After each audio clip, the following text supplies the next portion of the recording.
let's take a look at another example where we can use the squeeze theorem to find a limit.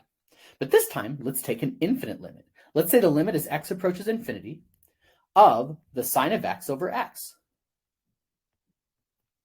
Now, this one, if we plug in infinity, much like our last example, if we have the sine of infinity over infinity, well, I don't know what the sine of infinity is.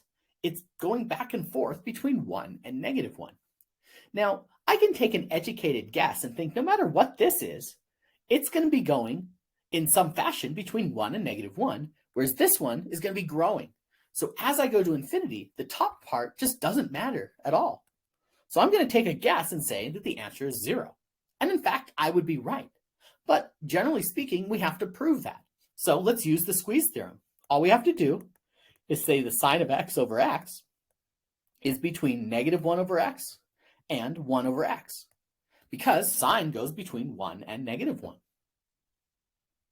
So if I take the limit of both sides, this one goes to 0, and this one goes to 0. That's essentially what I was talking about here. So the limit will go between 0 and 0. So now I have proved it by the squeeze theorem that the answer is 0.